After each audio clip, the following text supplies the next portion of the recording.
And welcome to the Crochet Crowd live here home studio. And I'm currently working on a new design, a revision to be able to square off hugs and kisses. And I did the main structure already, and I've also done the fill-ins, and now I'm just doing the final border. So now it's just a matter of just putting in some time to be able to work. So if you want to chat with me, what's on your mind?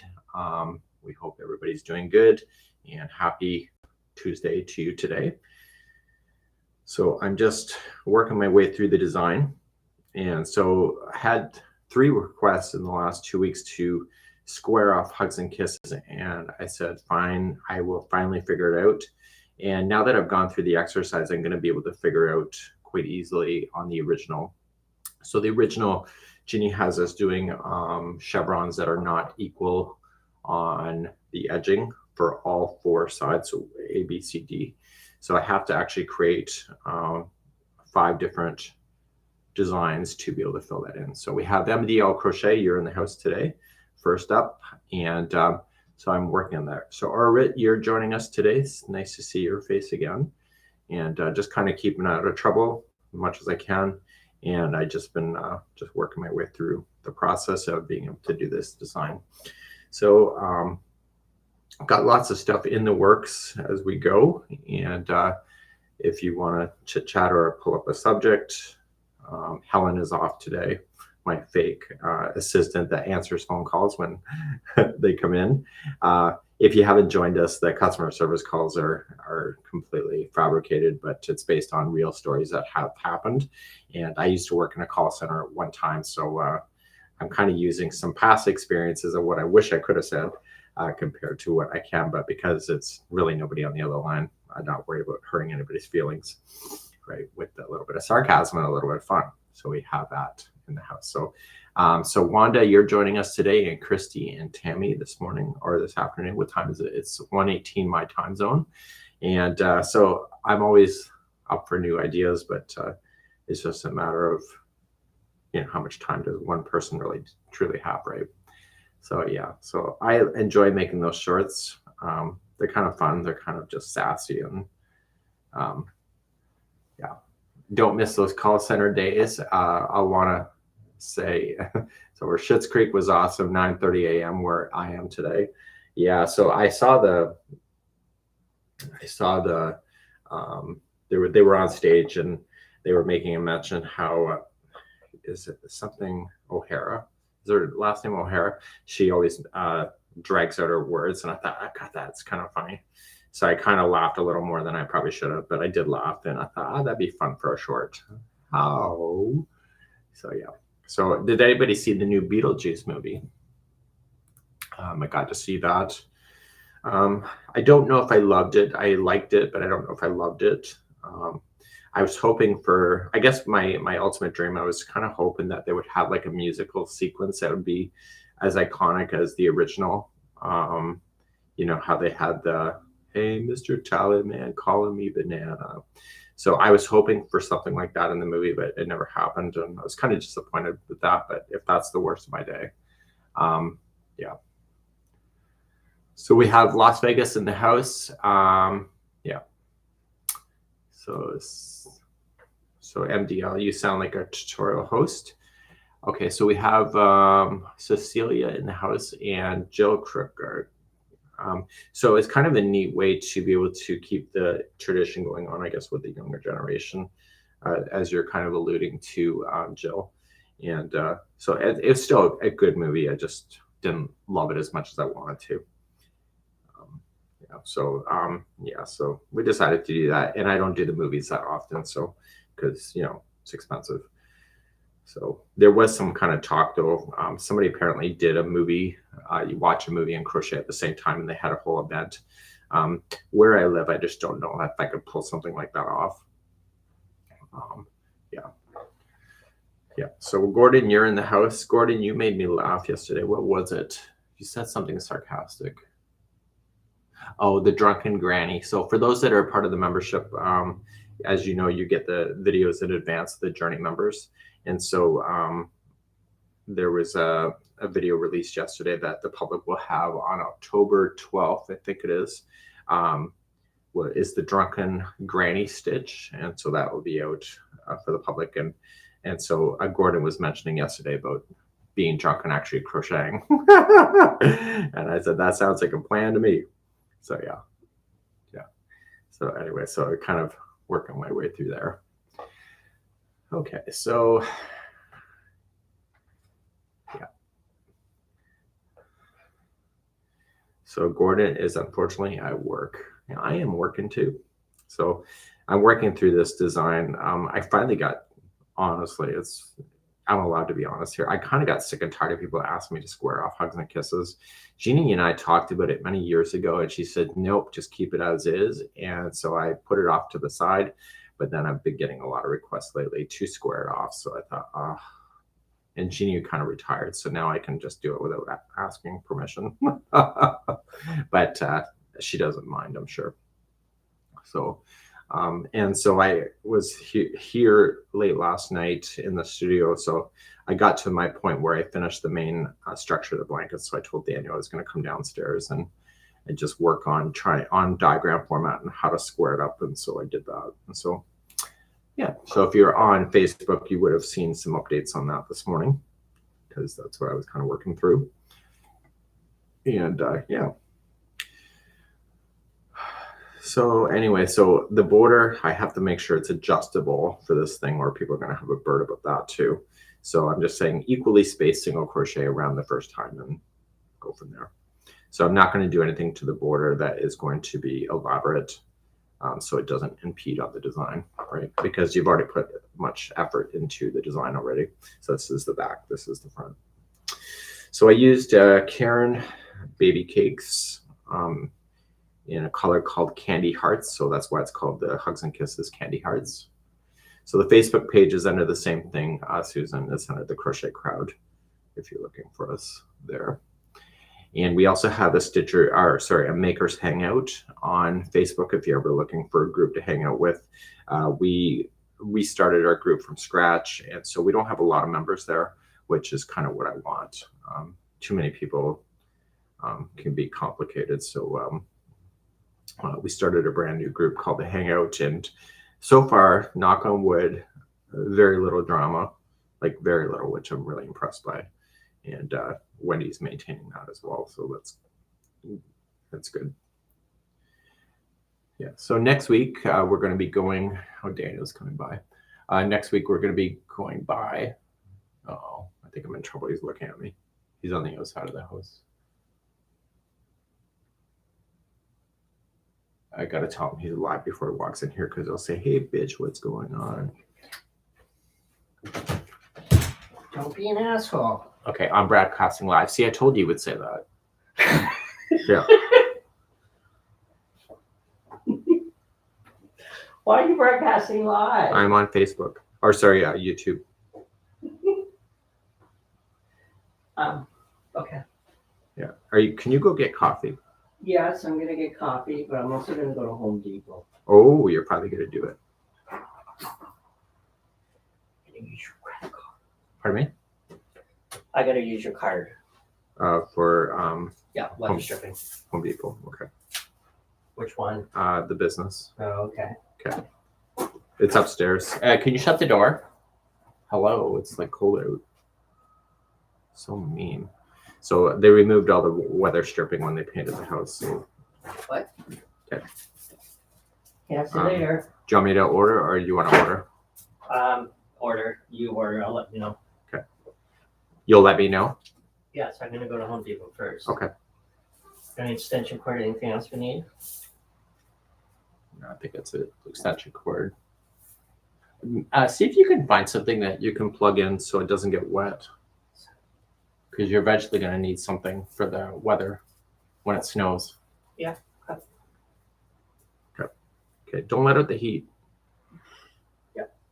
Okay. Anyway, they removed off the weather stripping off all the doors in the house. And so Daniel's had a plan to put them back on, but he has not done so. They got to replace them all. So anyway, the drafts going through the house are just crazy, and the noise as well on the outside. Okay, so the nutcrackers, so far we haven't done anything to it. I don't want to do any miniature stuff until I'm back from Reno. So I've just been working on other stuff. Is it cold here? That's relatively speaking. It's fall. So I don't know. Is that the right answer? I don't know. So I'm working off squaring off Hugs and Kisses with a brand new design. So that you no longer, the chevron goes to a square, or goes to a rectangle or a square. So I'm just currently doing the border work because I can do that while I'm on camera with you today. So now there's a ton of Hangout pages on Facebook now. Yes, there is a ton of Hangout pages. Just dropping in some love, colors of blanket. What is the yarn? So the yarn is Karen Baby Cakes.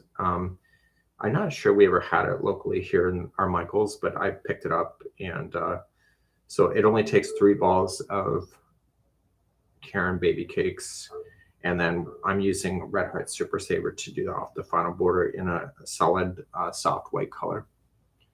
So Tammy says her fall is so far 102. Not so much here, but I did come back from Alaska, from our Alaska retreat that I was at, and I feel like I came to the tropics after coming back, and it wasn't that cold there. It was just rainy and damp, but it was just like, it was nice to get back, and the weather was unseasonably warm here. Is it a variegated? It's a long self-striping yarn, Wanda. So it changes color on its own. So you'll see that here. You can barely notice when it's changing. I'm trying to look in the camera there. It's hard to tell, right? So you're looking at the back of it here. The front has got texture and really some cute stuff. And so I decided to call it Candy Hearts because it's cute, and that's the name of the color of the yarn. So my problem is I tend to design with yarn and then it gets discontinued, and then it's, yeah. So anyway, so I decided to try that. This is originally a Jeannie design, so I'm not taking credit for the design as per se. I'm only adjusting it so that Jeannie retains the kudos for it. So I had a person on Facebook tell me that I stole their design from them. So this design has been out since 2017. And we did some digging, and their design came out in 2018. So we were earlier. And so this whole design of Hugs and Kiss was based on a game that we did called The Stitches right back in 2017. And so I put some stitches together, and when the wheels got spun, it came up with the concept of Hugs and Kisses of the order of the stitches on its own. So the person says we stole their design, but they weren't there when we spun the dials. So I'm like, oh. And so then they were showing examples of their design, and it wasn't even close. It wasn't even remotely close. And because we were first anyway, it wouldn't have mattered anyway, but it's just like, ah. So we then got the impression that maybe they're just trying to do that. So reminds me, is the new game coming out anytime soon? So the new game is getting released at the Jimmy Beans retreat next week. I haven't filmed any of the stuff yet, but we're releasing it. The book, where's my book? I had a book, my Jimmy Beans book. So I'm providing everybody a dice to roll the dice. So instead of the spinning the dials, you just roll the dice. And yeah. And so anyway, Karen's gonna Karen. Yeah. I wouldn't say MDL. I would not say it was a Karen that did that. I think it's just misinformed. But I honestly think they just did that just to get attention for their design. Yeah. So anyway, so the Stitches Right game. I forgot that I printed the book. It's here somewhere. Anyway, so so you get to roll the dice because we had technology that became outdated, and then you couldn't spin the wheels anymore because the technology was done. And so then the game became garbage because of it. So what I decided to do is revamp the game, new stitches, just add a real dice, and therefore the game doesn't ever get axed from technology, right? So yeah. So we have Barbara in the house. So Barbara, are you going to Reno? Are you going to Reno? I've forgotten. With winter coming on, does anybody have trouble with static electricity and how to stop it? I can't say that I don't have that issue here.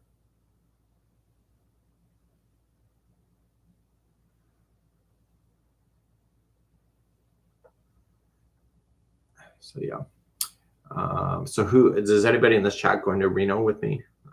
Karen, my neighbor's coming with me. She's just tagging along. She's not really part of the retreat, but she's kind of is. So she's doing her own thing. She just got a spa day booked. She's doing a tour of Reno. She's doing an art walk, and Lauren's going to be there. So it was too far for you. Well, Jojo, you're all the way in Quebec. So it is a long way to go for sure. And there's really no good way to go there. So Barbara had to cancel. I'm going to be a grandmother and baby shower to prepare for definitely next time. You're going to be a grandmother already? God, you look so young. Or is that kind of judgmental? I don't know.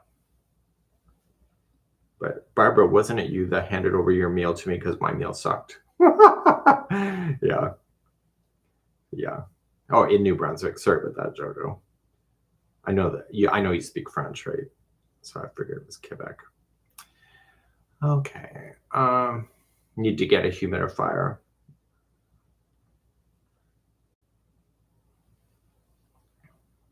We have an air exchanger in the house, so I don't know if that makes a difference, but we haven't really had that. A pork chop with lousy reduction was right. I was telling Karen about that, but I said it was horrible. The pork chops were like, it was just nothing like drinking apple cider vinegar straight. Yeah. So you got a New York. You got a New York trip planned, Michael says. MDL is Michael. Well, that sounds like a good trip as well. I've been to New York City twice. I can't say that I want to go back anytime soon. I felt overwhelmed. I'm in the country here. I'm a country gay. So I'm not focused on fashion, and I'm not focused on being around a lot of people. So I found myself overwhelmed. And we happened to go there when it was bloody hot. And so it's nothing but cement cooking in the sun. Anyway, I was just overwhelmed. But we did see Wicked, and we did see Beetlejuice, the Broadway, and we did a tour in New York City. We did the Statue of Liberty, did the 9/11 memorial. So we kind of did the stuff there just to say we did it. But yeah. So you didn't get to see the statue. So we did climb the statue. Oh, I think did we go up an elevator? I think we went up an elevator, but we had to come down the stairs. Yeah.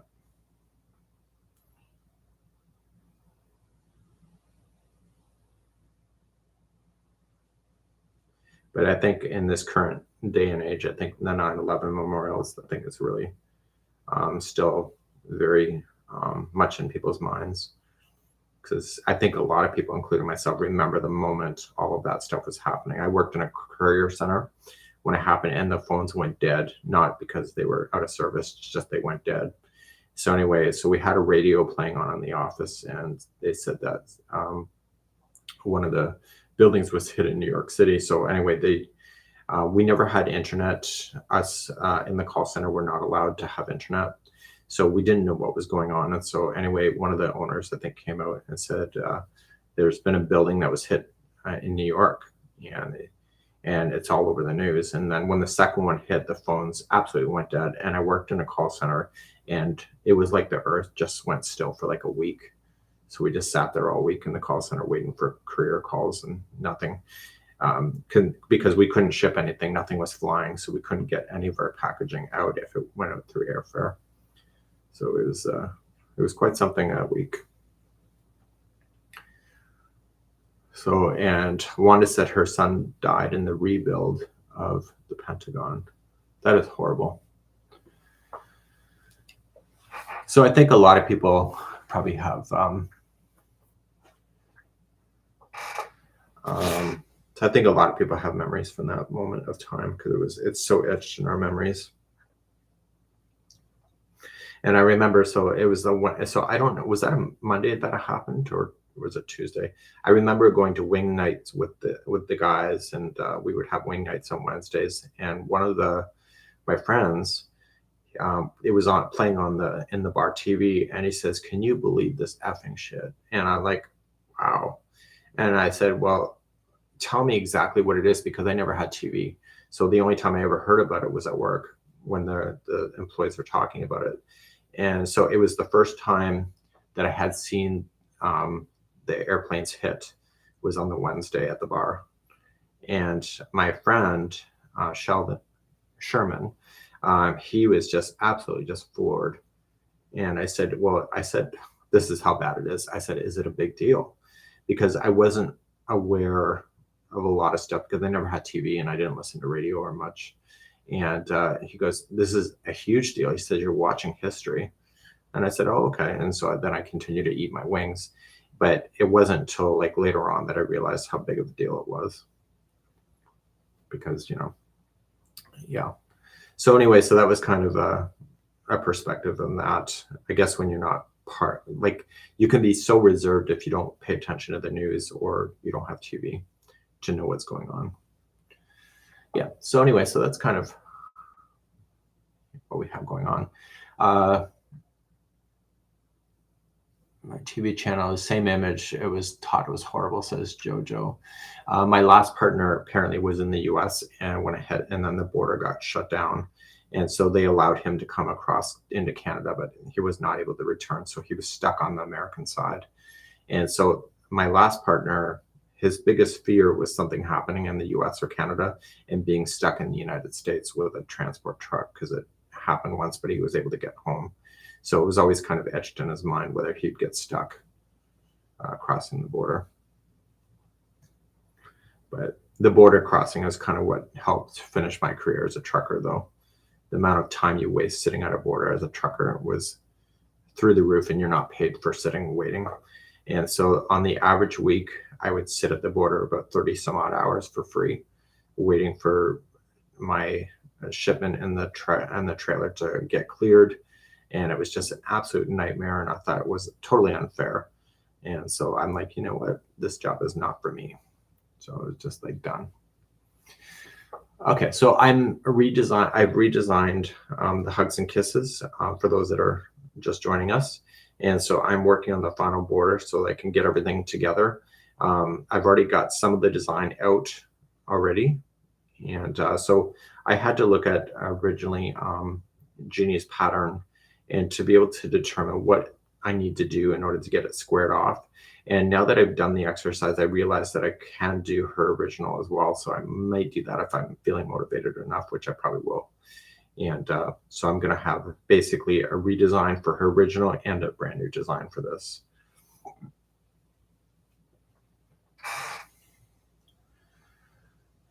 Yeah, so Darlene, yeah, so I can totally relate now in retrospect. Yeah. So Jenny, is it Jenny or Jeannie? Yeah, you know what? I had the perspective. So as most of you know, if you read my book, is that I sponsored a grade 5 special needs class in New York. And so I was paired with a classroom as a trucker, and I would send the kids postcards every time I stopped at a truck stop. I would buy postcards and write a story on the back of it. So I would send the teacher my postcards in a batch. And so they had a map of me in the classroom. And so the teacher would keep the cards and then present them whenever it was good for her scheduling. And so they would pin where I am in the world. And so even though it wasn't real time, they would say, okay, well, where's Wyoming? And then they'd have to find me on the map. And then the children had to write an exercise where they wrote me a letter every month. And so unexpected to the teacher and really kind of unexpected to me, I was so touched by it that I wrote each child a letter. So for 3 years, I pen palled with the classroom, and every year there was a different group of kids that went through, and it was really quite an opportunity to be able to reach out, and because trucking is so lonely, it was a really cool opportunity. So I was sitting, this is no word of a lie, I was sitting picking up toilets to come back to a condo in Canada. And I was sitting there and I thought, shit, wonder if these kids would be interested, because I was sitting there crocheting, waiting for the load that took forever. And I wondered if the kids would be interested in seeing that I know how to crochet. So I put it on YouTube, not realizing that that the school banned YouTube. So I put it on, and I showed the kids that I could crochet. And it was more than just the kids that saw that, because the kids never saw it, but it was that moment of realizing that other people were interested in me crocheting. And so my channel originally on the Crochet Crowd, was originally a trucking channel. So it was just my detailing my moves for the kids. But again, I didn't know that YouTube wasn't allowed to play, but I would show the kids where I was in the US, and because video was just starting to come out, and it was really cool. And I remember showing the kids that I was in this cooler, which was in the side of a mountain in Missouri, and it was a natural cooling system, and I had to go inside the mountain to pick up my load. And so I thought, well, this is kind of a cool opportunity, not only just to write the kids, but actually show them what I'm looking at, and having fun with that. And when I first originally started doing the channel, I was keeping my homosexuality at check, and I was trying to refilm myself so I wasn't as gay, so the kids weren't aware of that. And then I just couldn't do it. I just couldn't maintain a second personality, because I did that for most of my life. And so I just let myself just be who I was. And I retired from the school program and just moved on. And so anyway, so I did the program, I think, for 4 years. I think it was the last year. I quit midway through the year because I had stopped being a trucker, and I retired because I just had a wake-up call. I said, I need to get the hell out of this business. And I think a lot of it comes down to when you're in a job that just absolutely just eats you alive. And I went through a psychotic break. So I would dream of running into a bridge, and just what the ultimate suicide would be.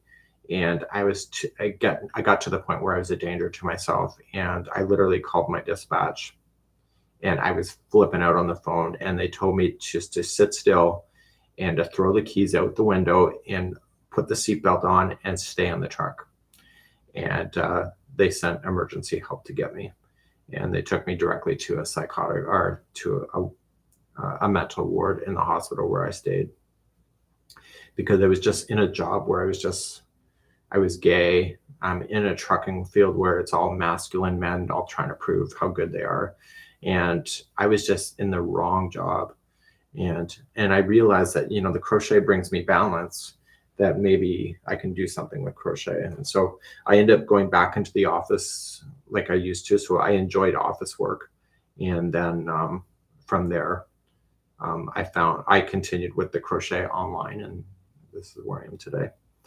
So sometimes you got to make your own changes. And my body was trying to tell me through my mental state that I was a mess. And yes, I was married. So I've lived a double life at some point in my life. So I came out of the closet without knowing if I was truly gay or not. I just had the inkling. And it was just one of those things that you just can't look back. But the worst thing I will say that I highlighted in my book is that the worst thing I ever did was coming out gay in a marriage. That was the worst thing. It's pretty much unforgivable. I wish I would have had the courage to do it earlier, but I didn't want to let down my parents or anybody in my life. And once I did come out gay, everything that I knew was upside down, and the friendships that I had were all destroyed, because I was living a double life of feeling one way but acting another. So it's not something I really want to go back to. So that's kind of what we have going on. So yeah, so that's kind of what you have to do, right? Okay, so let's go back to the comments. So it's a trucking industry loss. I don't know if it was really a loss for them. Honestly, it's the way trucking companies treat their drivers is that everybody's replaceable, right? So I don't know if it's really a loss. I'm going to restart my journey on the 3rd. I'm so proud of you. So thank you for considering to restart the Journey membership again. it helps me a lot to be able to do what I do. Making a Grony motif blanket, which stitch would you recommend to connect them? If you want it really tight, then do a slip stitch join. I kind of like the braided join. You can find that here on the channel if you want to. So Jeannie Beverly says, look at all the friends you made. Yeah, but it comes at a cost of family and friends that have been lost along the way. So one of the things actually was a gay couple. So anyway, in the early stages in the first year, not even like 6 months, I was using YouTube as a way to reach out and connect, and was sharing a lot of my personal life where I don't really share it much now. I just do video work pretty much. And so this gay couple out of Florida got a hold of me and says, we love to see you thrive, but we're tired of you whining about life. And it says you need to move on and to be able to recenter yourself. And their email actually struck such a huge chord with me that I reevaluated my life and said they were right, and to kind of restructure and to stop blaming the past and start moving forward. And sometimes those emails that you get can be a lifesaver in many ways, right? And then sometimes the emails are not so great, but for the most part, they're good. So yeah, so it just took somebody in my own community to kind of bring me back, because it's so easy for people to give advice and not necessarily be able to relate to what you're going through. So yeah. So Gordon, being your true self isn't easy, but it is so important. You know what? I think it's just because you have that expectation that you're supposed to be like everybody else, and you're not, because it probably doesn't exist. So you hold yourself to a standard of something that really is not standard at all. Yeah. So the gay man can be very blunt at times. Yes, that's true. But sometimes it takes a gay person in my life to be able to set me free of mental stress that I'm going through, because they understand that it's more than just a mental state. I don't know. Do you think we'll ever see in our lifetime, and maybe you can make a comment, that you'll ever see that mental health will actually be taken seriously? I don't know if it really is. It's so easily dismissed.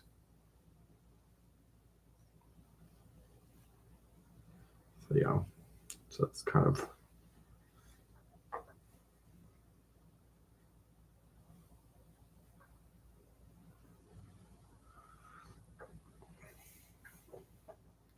So one day mental health is healthcare. And Lana says hello, and one thing.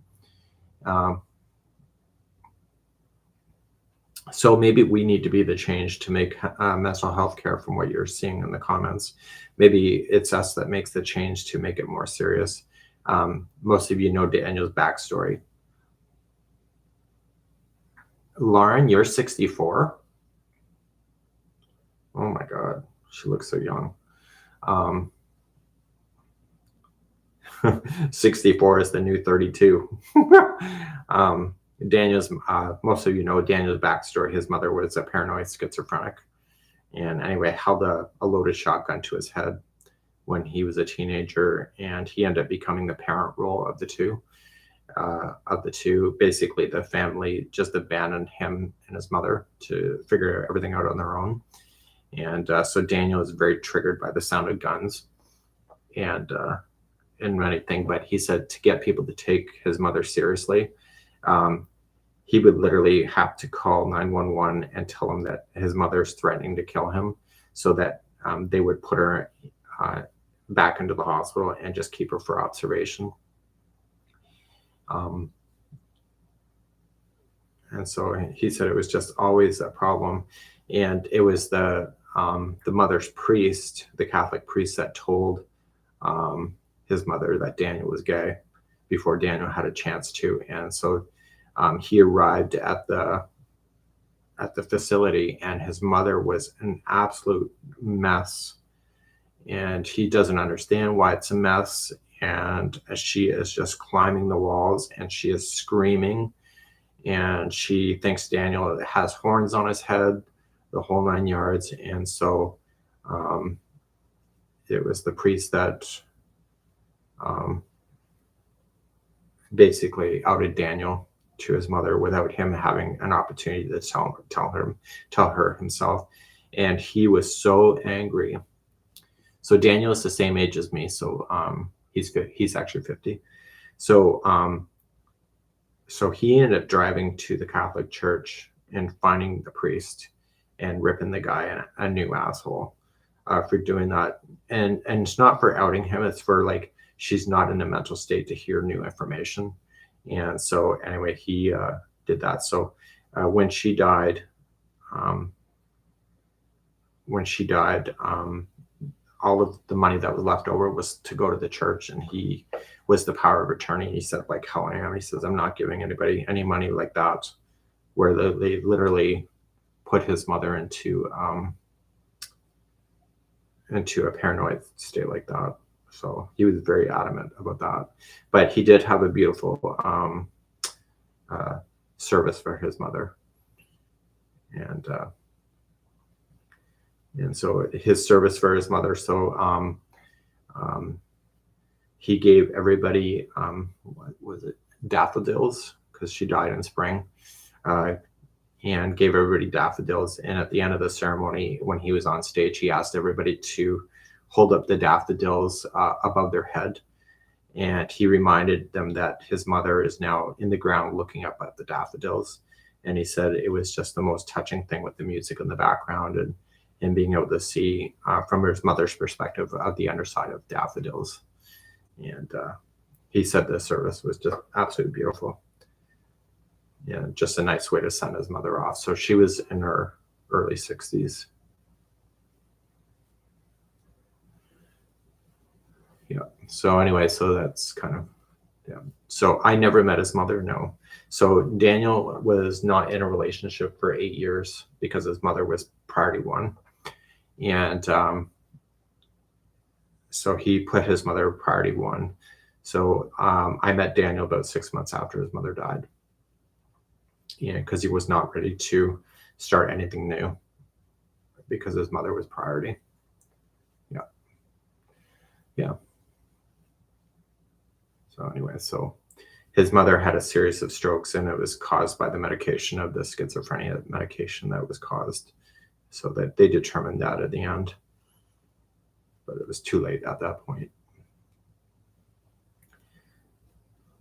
So Daniel has a lot of empathy for people with mental health because he's been there, done that. Yeah. So anyway, so that's kind of a neat thing. So I don't know if anybody ever plans their funerals or what they like or what they want to see in the end, but it seems like his was a good one. Yeah. So Daniel was quite traumatized as a child, as somebody's kind of alluding to.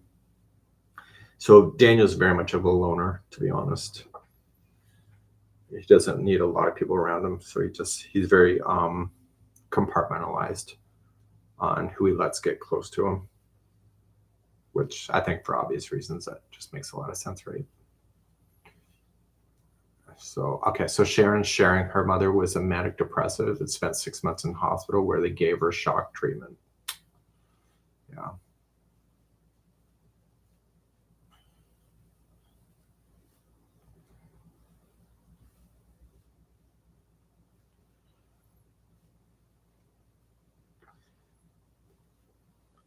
Anyway, so I'm just kind of sitting here. Was it Tuesday? Working through this somewhere.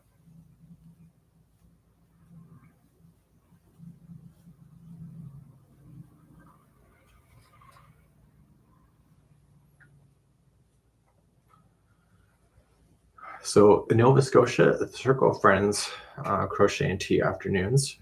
So Nova Scotia is the right place for us. Yeah. We need the self-weaving in yarn. Well, if you invent it, they might do that. The book is on Amazon. don't think I have a copy behind. I don't. I only have one copy of the book. It's my master copy. Yep. Okay, so am I ready for Reno? Michelle, are you going to Reno? I don't even remember. I think I'm ready. I got to relook at what I'm teaching. It should be a lot of fun. I came from the Alaska retreat that I was just at, was very quiet. So I'm used to my retreats being very loud and very fun in the sense of like there's a lot of storytelling, there's a lot of laughter. And so at the Alaska retreat I went to, it was really quiet. And yeah, so the name of the book is called The Crochet Crowd. So anyway, it was really quiet. So at some point I like, is this thing a failure? Because everybody's kind of doing their own thing. Many of the women were wearing headsets, so they were listening to podcasts and books and TV and stuff. And I thought, okay, well, and some people were listening to music. So because of that, you really couldn't engage in a conversation with some of these people because they were already zoned out on doing something else. So I had never been to a retreat where people do that. And I was talking to Karen about it, but she said this is apparently normal. So Wendy H is going to enjoy her new groceries. So I had never been to an event like that because our events tend to be really kind of loud. For anybody that's been, it's connective, it's friendly, it's loud. Yeah. So I don't know. So if anybody's been at a retreat, you can probably comment to that as well. The classroom tends to be a lot of laughter and a lot of sharing. And I really want people to connect and share with each other as well. So, yeah. It's going to have to be a wheelchair friendly. All of our events are always wheelchair friendly. And yeah. So Lauren can't wait to dish. Oh, yeah, that's fun. So I tend to get heckled in the class, but in a fun way. But if you heckle me, it'll come back at you twice as hard. So yeah, so that's kind of fun. The cruise to Jamaica was a blast. Yeah.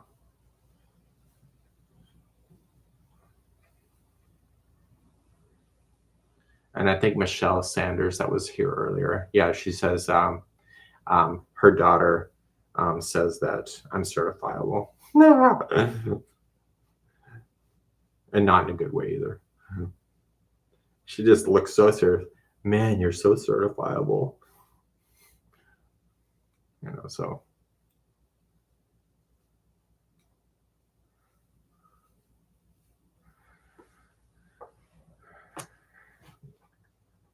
So Jilly, are you going to the retreat? Because I haven't met you yet, I don't think.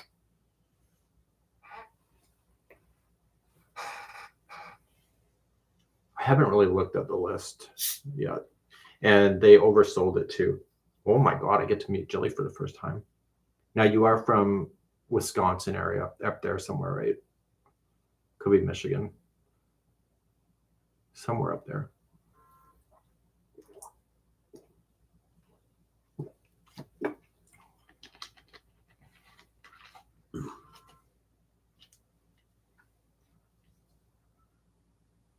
Correct, Western Wisconsin.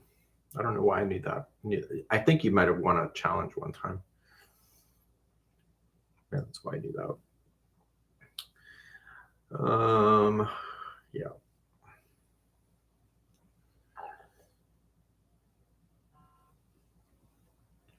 Okay, just 1 second. I gotta order tea for Daniel.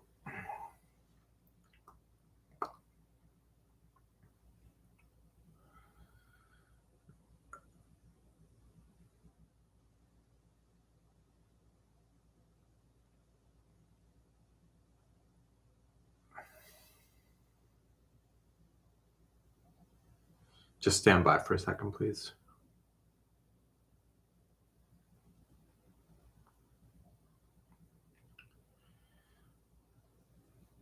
Do you have a different Won't see you in October, but we'll see you in May. Oh, the mystery.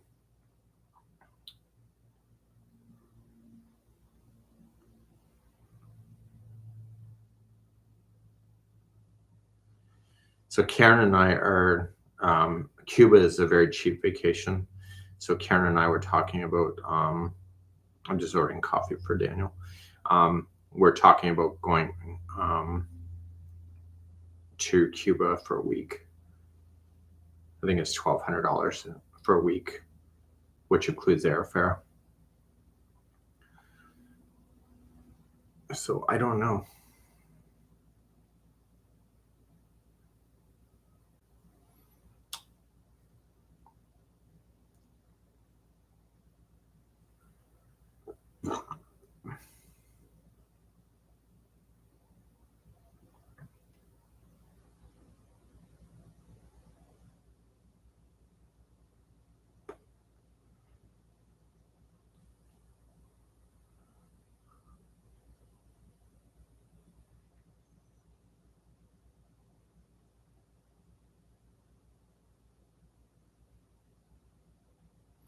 So anyway, I kind of mentioned it when I was in Alaska, and this woman says, "Why in the hell would you ever go to Cuba?"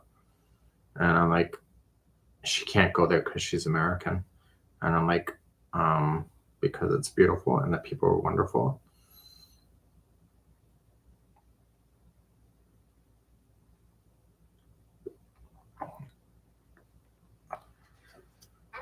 So anyway, okay, so order that for Daniel.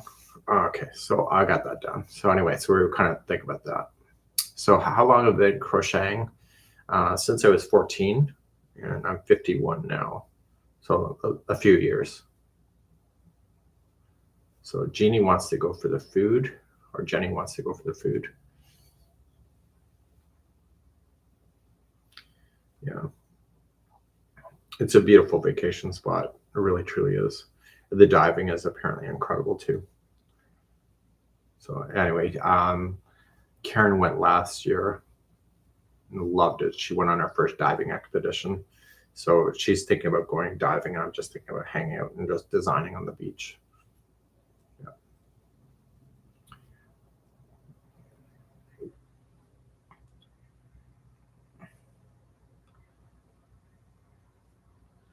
So okay, so one Nikki's talking about the little call center stuff. So when I was in Alaska, there was a couple women that worked in the call center. They said this totally resonates with what they're saying as well. Just saying the stuff you really want to say, but you really can't. So I have a few more ideas in my head, but I just kind of spacing them out. A lot of crap is in my head as well.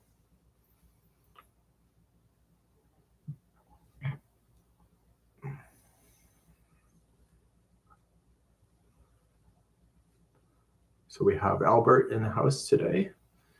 Just joined us. 14 of 4-H club. So yeah, so at the retreat that I just was at, the 4-H, the women that were part of 4-H were all singing a song together that they learned when they were children. A little tiny foo-foo or a fifi or something about bopping something on the head. Anyway, they did the actions in the whole 9 yards.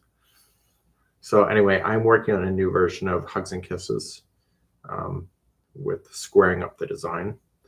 So the design will now have a squared, we'll have now a squared edge all the way around, whether it's rectangle or square.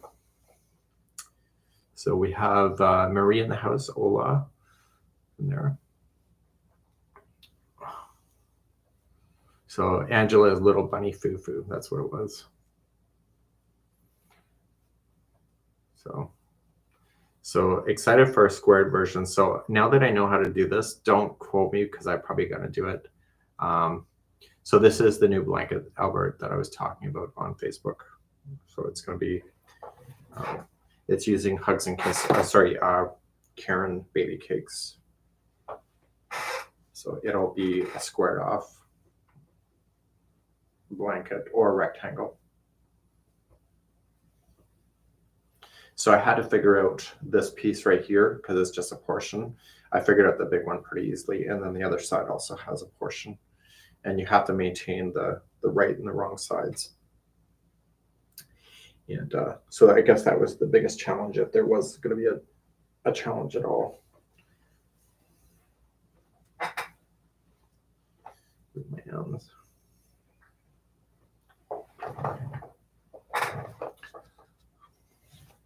So anyway, so this is one of Jeannie's designs.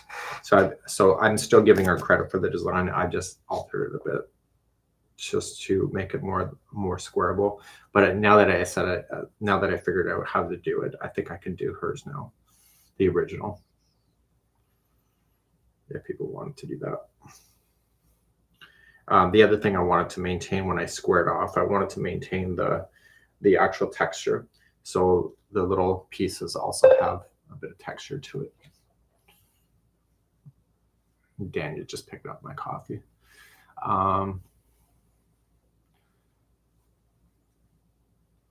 Yeah, so Jeannie had a really good perspective. We have a stitch along coming with her. So she's still doing the Boxing Day thing. So she worked on the design in the spring, and she's doing another version of Karen latte cakes, but I think the original is done in Karen 1 pound, just a solid color for the 1 pound. And then the latte cakes are different colors. So she's doing a second sample just for the fun of it. That would be nice in a light blue and white. Absolutely. Yeah.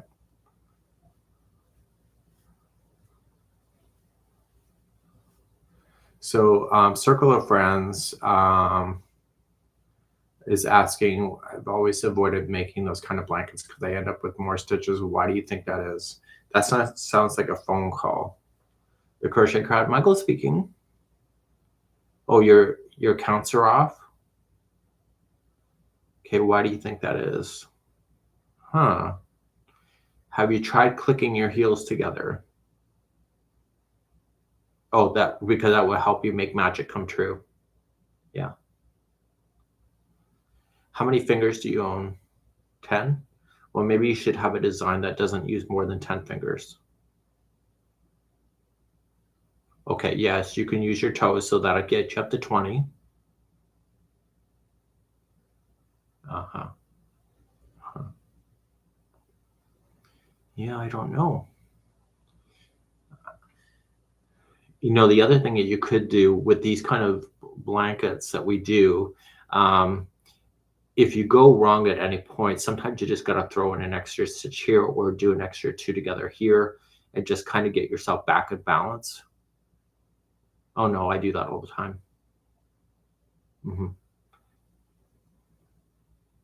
Well, if somebody's going to sit there and count your stitches, then screw them.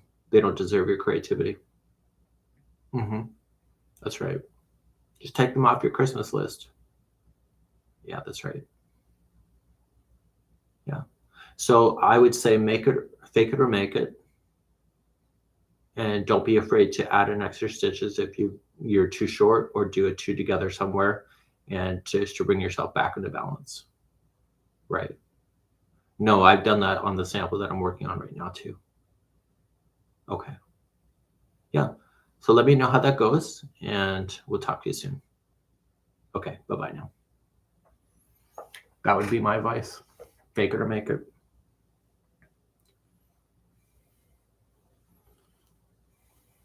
Well, us guys can count to 21.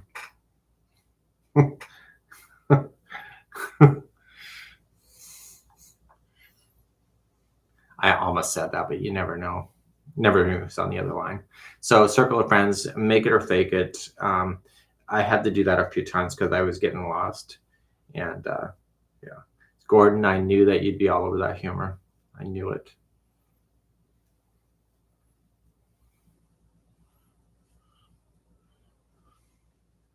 Yeah. 23. Well, I guess when you're my shape, yeah, it could be 23. So Jilly, thank you so much for the tip. The greatest lesson you taught me is to fake it or make it. Yeah. I can't wait to meet you. You know, you've been communicating with me for what, a year or two? And I look forward to hearing what you have to say. So I look forward to meeting you. So make sure when you come up to me, you say, I'm Jilly from YouTube.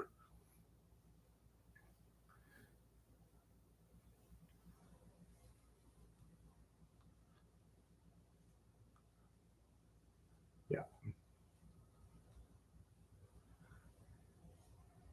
So Daphne says you don't need to borrow some fingers and toes. Sue can count to 22. Oh, I see where this conversation is going. How many numbers can you possibly get?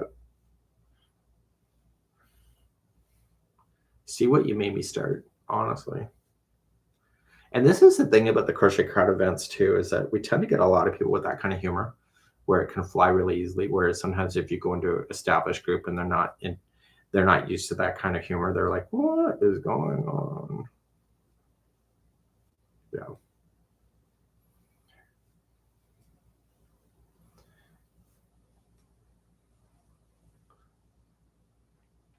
Yep. So Daphne could not resist. Daphne, your humor is in line with mine. I like good raunchy humor. It's my thing.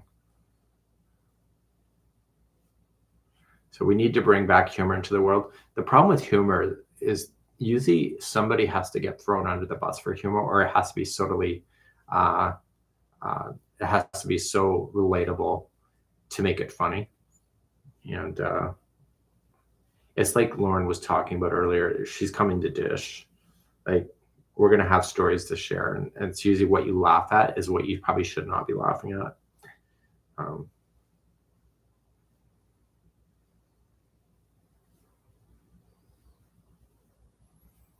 So a group of us, we left the camp when we were at the retreat. We went shopping, yarn shopping. And so the yarn owners, or the owner says, well, where are you guys from? And the camp that we were staying at was a Christian camp. It wasn't a Christian event, but we were staying at a Christian camp. And so we as a group came up with this whole side story that we've escaped from the prison Christian camp, and that we forgot to bring our orange. And so we were acting like ex-convicts yarn shopping. Anyway, to the group of us, we found it quite amusing to come up with a side story. And yeah, it was a lot of fun.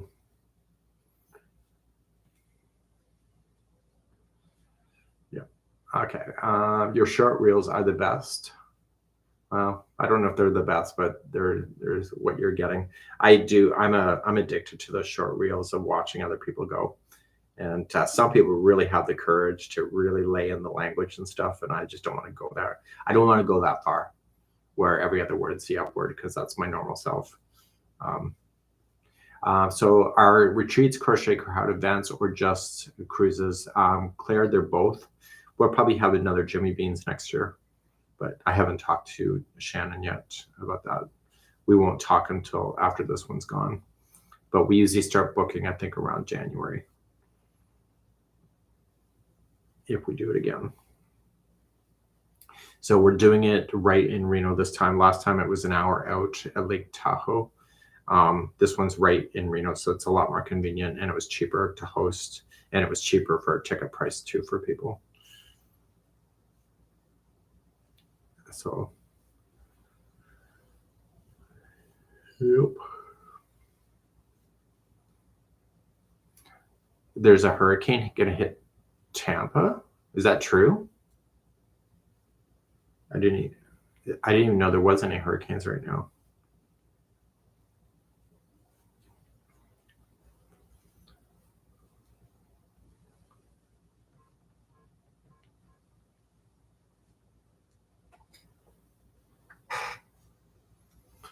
So Jim Daly. So I was gonna.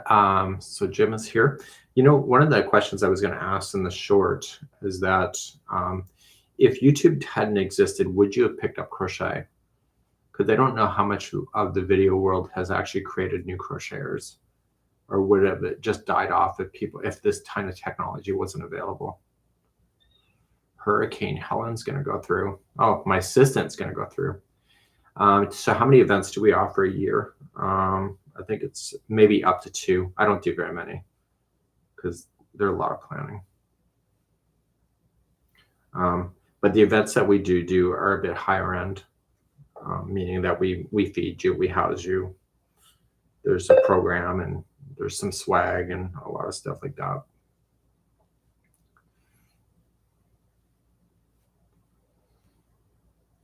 You know, as a kid, I used to think about going to Florida, like, oh my God, the warm weather, you got Disney World. And then as an adult, you realize there's a lot of weather that would flip me out with the concern of just the wind and the rain and the hurricanes going through.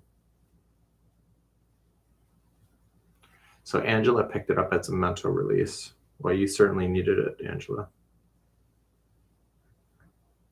You've had a lot more in your life going on than many of us.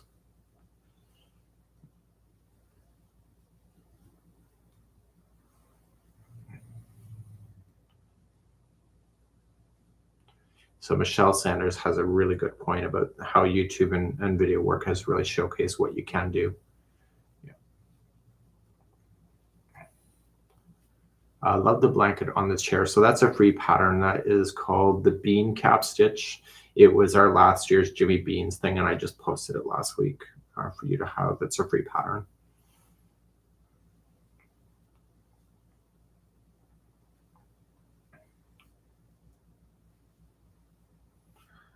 So Jim is not new to crochet. Learned when he was 12, but I'm almost 70. So when did you pick it back up, Jim? Because a lot of us kind of turn back to the crafts after life settles down a bit and we have more time. So we tend to have a gap in crochet when a parent is busy raising kids. And so we don't really see those people again until their kids are more grown up and the parent is not so preoccupied. So there's a lot, Albert, there's a lot more male crocheters than the world thinks there is. A lot of us just stay closeted because it's considered a female hobby, which was never a female hobby in the beginning. So I vowed as a kid, because I was so embarrassed with the pink tools and everything like that, that if I could make a difference one day, that the tools would not be so gender based. It's like this 4.5 millimeter size G, like it's a green hook. It's not based on gender. Like that had to change. But yeah. So when you're about 50, so about 20 years ago, Jim.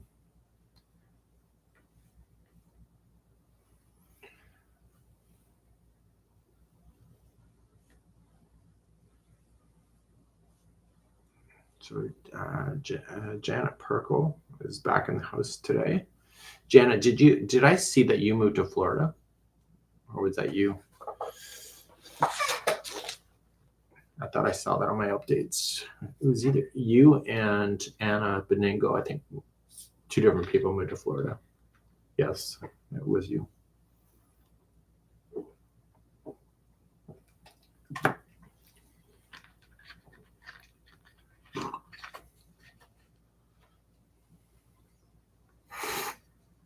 So, okay, so open question then.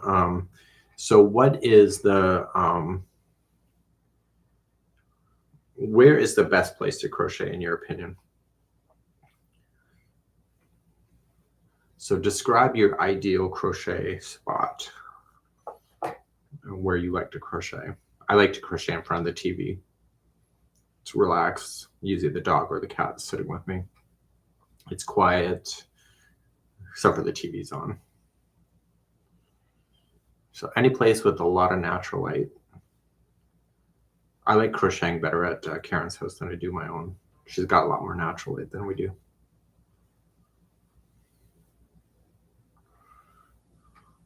My lazy boys and my 60s table lamp watching TV. Recliner in front of the TV. I crochet my bedroom away from the husband and the dog. I used to crochet my bedroom because we never had a TV in the real room, but then I would get, never mind, because I would do it in my birthday suit. Never mind. It wasn't until this house here in Nova Scotia that we actually have a real room. We just used our bedroom for TV in the last house. Do you take requests for YouTube tutorials? I'm having trouble reading patterns. I do, but it has to be either one of my designs or it has to be your inspirations design. I'm not allowed to touch other people's designs legally. But you can always email me. The email is on my website if you want to share with me an idea. But if it's somebody else's design, you're better off to ask them. So a lot of TV watchers here. In my recliner, feet up, dog on lap. So for those that are just joining us now, I am currently working on a revamp of the Hugs and Kisses, of squaring it off. So you no longer have to worry about having a jagged edge.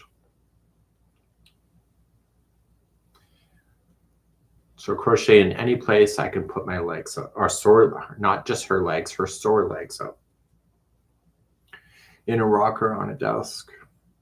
So I bought a couch that I've been using and it sucks. I hate this couch that I bought, but it's too late. I can't return it, but I would have been better off to keep my lazy boy.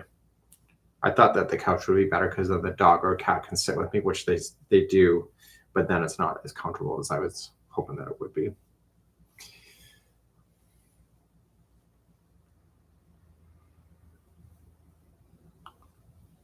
So lots of TV watchers. So what's the best thing to watch then? What kind of thing to turn on the TV then for all you TV watchers?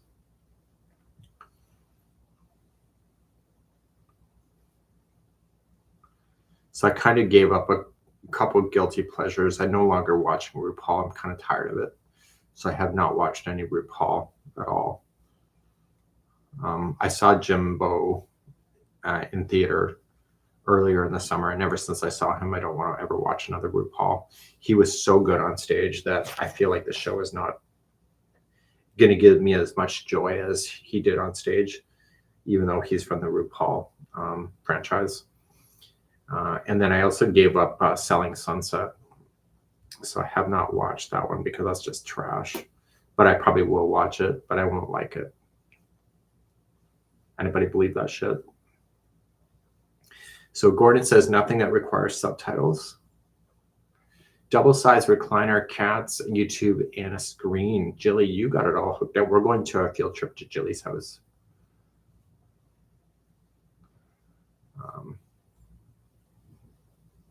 So we're currently working through the series called Ozark with Jason Bateman and the psychotic wife. I don't remember her name.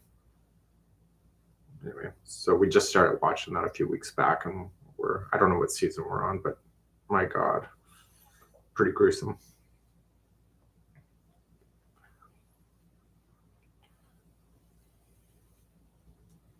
So you love the Guy Fieri's food shows. Does that not make you hungry watching it? So Barbara, I had never seen that side of Jason Bateman before. So I've always thought Jason Bateman was a good boy, almost a goody two shoes. And then I saw him in some kind of spelling thing movie lately, and I'm like, where is this coming from? I didn't know Jason Bateman had that in him. And then they said, well, you got to watch Ozark because he's a bad boy in Ozark, and certainly is bad boy. So,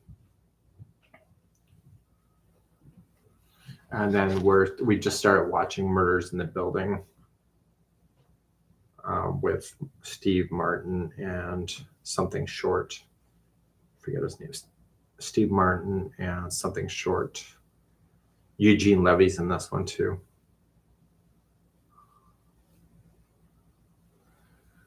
Do you have a pattern for what I'm working on? I'm designing it right now.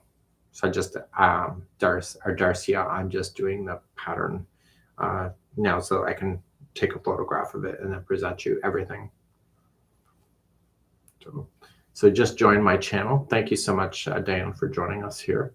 Martin Short, Amber, you're right, Martin Short. It's kind of funny, all these SCTV people are coming back from like the Canadian series. We're all coming back together.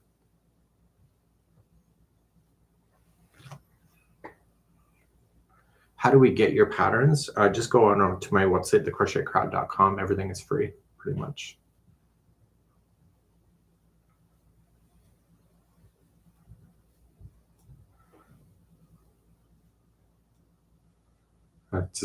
So I think Nikki's attracted to bad boys. So I'm Canadian. Yes, I'm in Nova Scotia.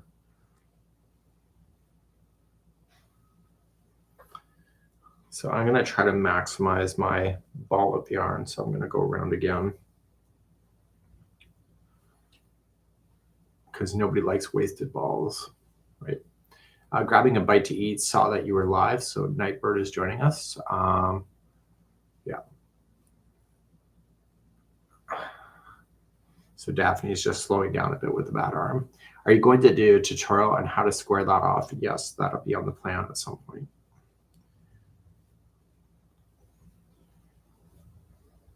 Oh, you know what? I never saved my work. My pattern is on the other screen here.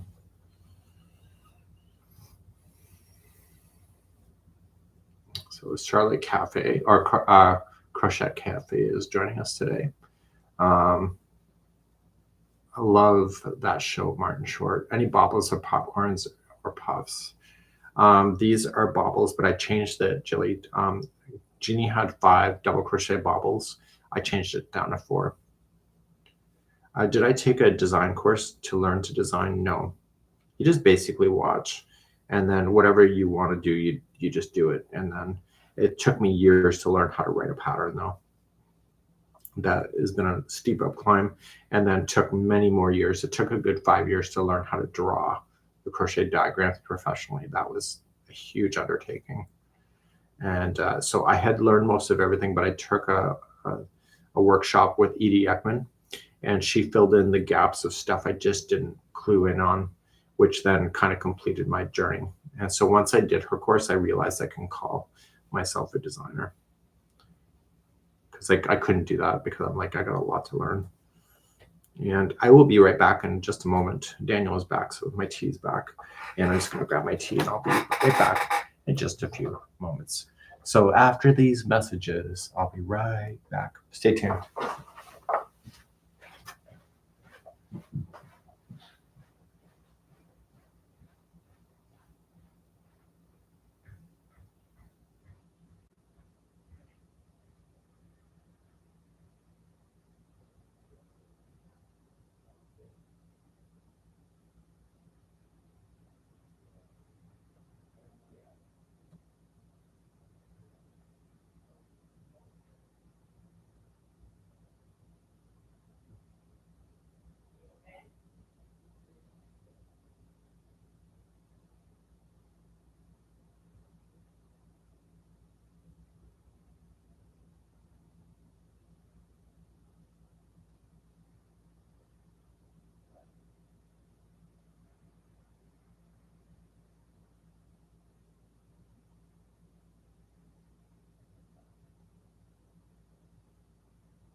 Okay, so looks like I got some mail.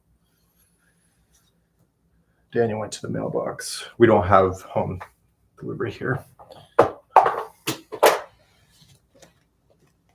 Okay, so Lauren, let's see what I got. Hopefully they're okay to open.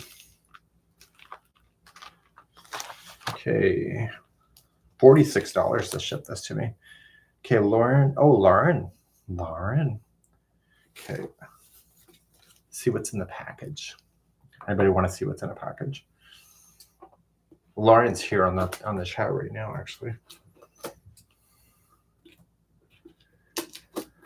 I think she sent me some pins.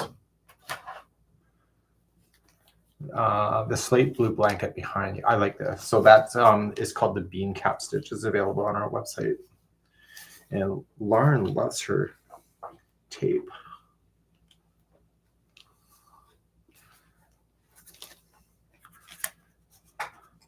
Most of it is clean. Well, that's no fun. My God, how much tape does this woman have to use?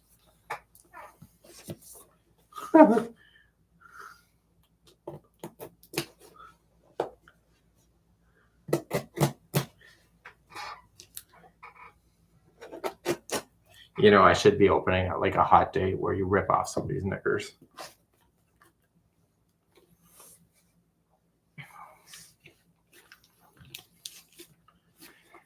Try not over the tape, but it's fun.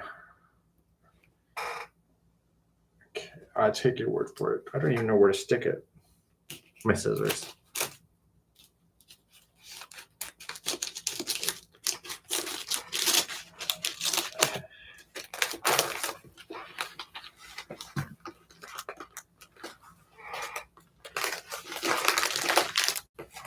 Oh my God.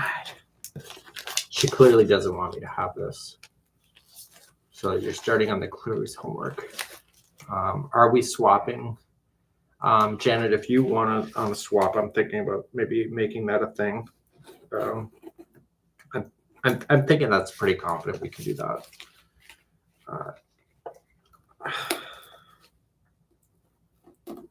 Oh my God. How long does it take this gate to open a box? Okay.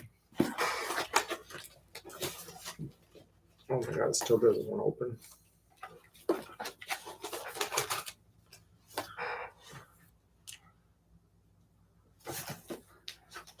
Some of that tape is from the post office. Oh.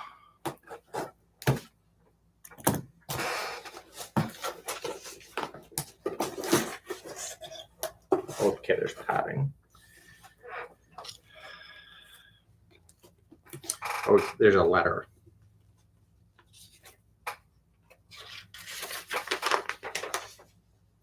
Not going to read it because I think she's going to talk about what's in the box and I want to be surprised, but I'll read it later. Okay. Lou.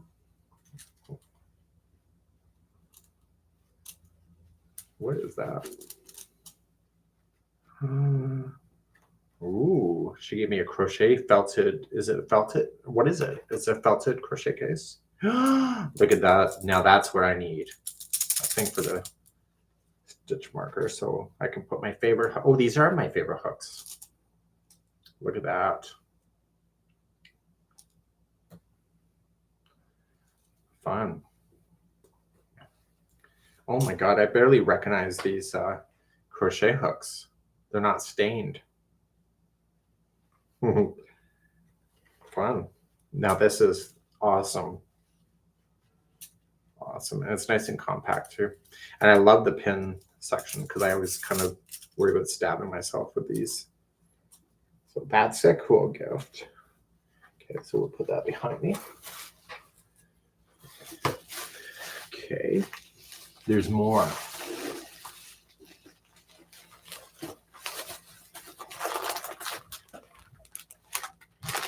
Socks, pink. So we're thinking about cruise number 2 to doing a pink on Wednesdays. We wear pink, and this has pink on the top. Okay, so what's the bottom say? Bring me my yarn. If you can read this, bring me my yarn. Fun, and I like the gray too because it goes with my house. I love socks because I may be fat, but then I'm thinking about my socks I'm currently wearing. That's just a fluke. I like big balls. Those are just generics from Amazon, those hooks.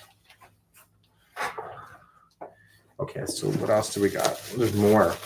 Jesus.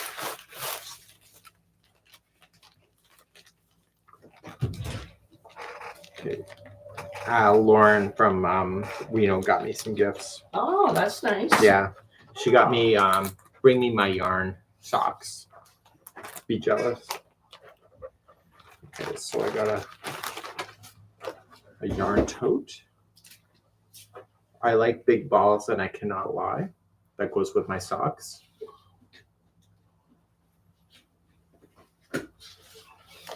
Fun. That's a good one. The girls at the Stitch Club will be jealous of that one. Okay.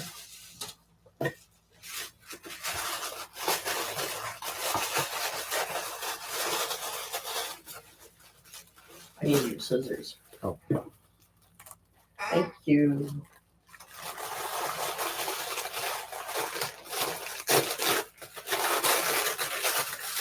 Okay. She got me a rainbow. I know exactly where to put that. So it's a rainbow here. I'm going to put that on my Hooker Alley wall. Isn't that pretty? Isn't that pretty, Daniel? Oh, that's pretty. Fun. Okay, I know exactly where to put that. Okay, oh my God, there's pins. Oh, well. Okay, it. And she got me a conversion. Oh, a little conversion. Conversion, yeah. Pins, I love pins.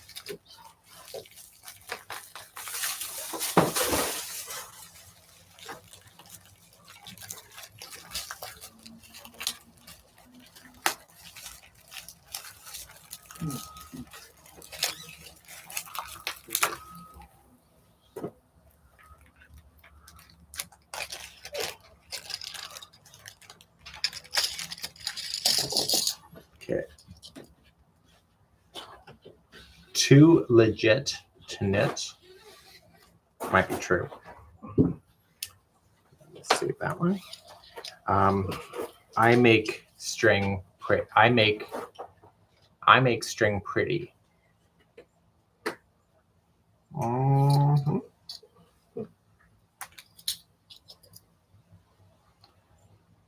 I love crochet. So the hooks are just Claire, they're just a generic from Amazon. Just look up ergonomic crochet hooks. Okay. Crocheting makes me happy. These are really good stuff to put on my jackets.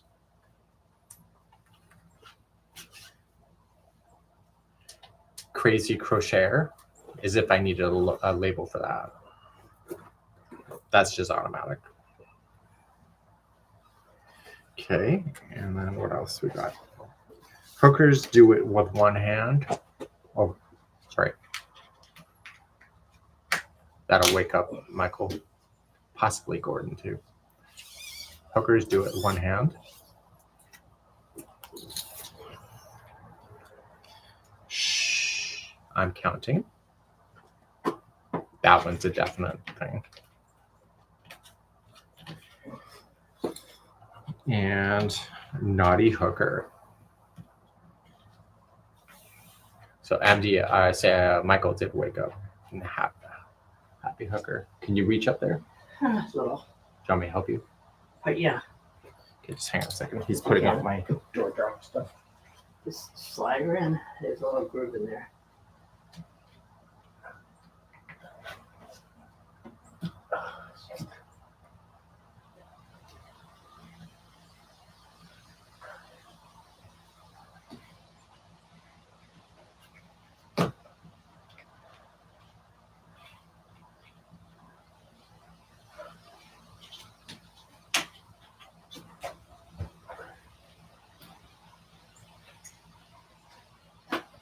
Scissors are in here.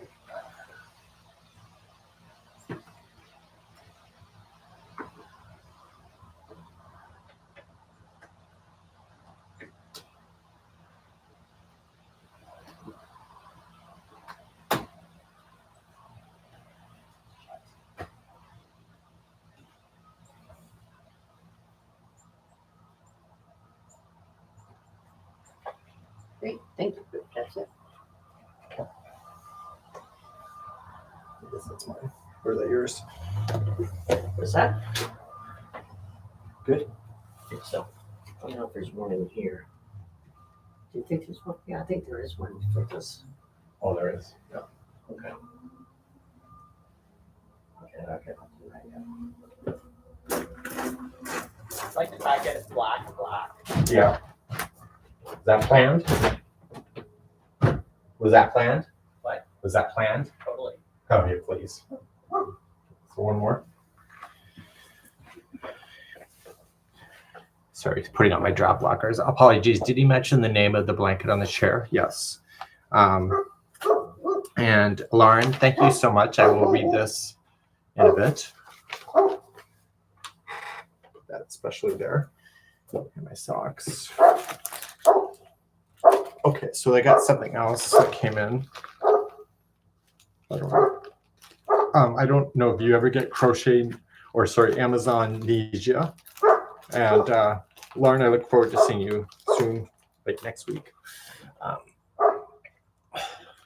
Have to bring my special socks. So I may be fat, but I can wear socks. Okay, what is this? I probably ordered it, I just don't remember it.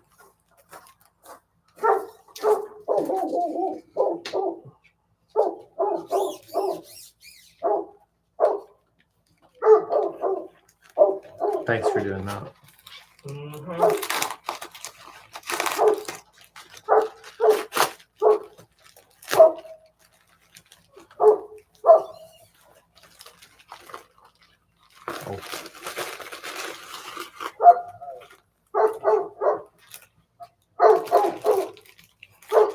I ordered 200 books, little books. I forgot about these.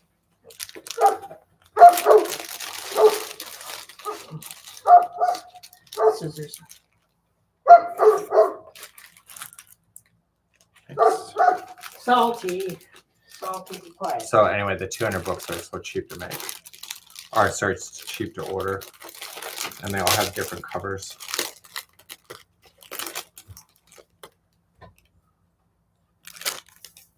So they're for making a little library in my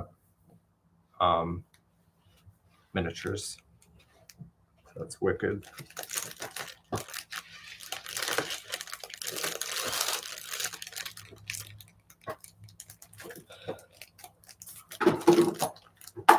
Okay. The horse and his boy.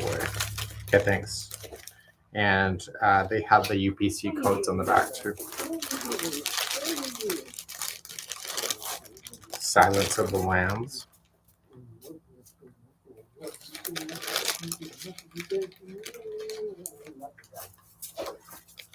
Sarah J. Maas, The Crown of Midnight. Anyway, they're all different.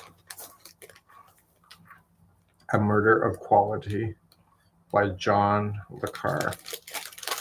Yeah. So how long will it take to read all these books? Well, I need to get a magnifying glass first. Okay, so let me just close my studio door.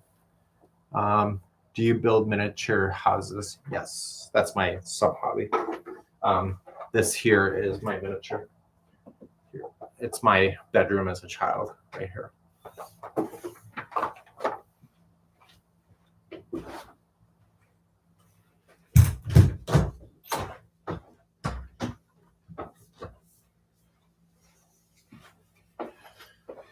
Okay, back. Where did I get the books from? Amazon. I buy, if it's not on Amazon, I pretty much don't buy it. I don't try, and Yarn Inspirations, I will buy my yarn through Yarn Inspirations, but other than that, I don't buy anything online unless it's through those two companies. I don't want my credit card out in too many spots.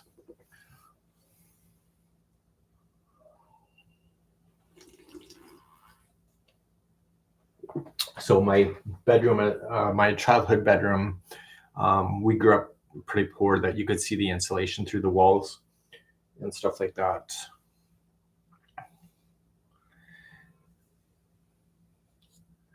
And so I kind of made a miniature that was it. So anyway, I got all these miniatures that I don't know what to do with. I actually did consider for Reno for the retreat to bring a miniature as a giveaway, but it's so bulky in my luggage that I'm not sure that it will stay put. And then Coven 11 is currently on display at the local spa. And that was a witch's convenience store, Coven 11.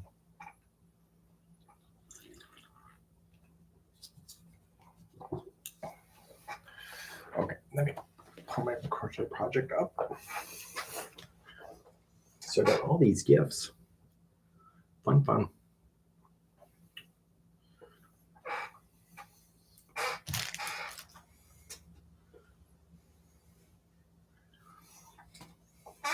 So the miniatures are something I kind of just fell into. I just kind of got myself in one day, and that was it. Went down a rabbit hole. So I've only been doing miniatures since January.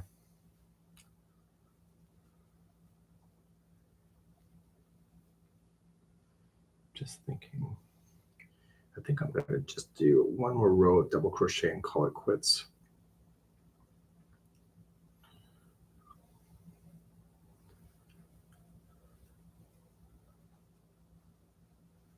So anyway, I really like, so I'm part of a miniature club.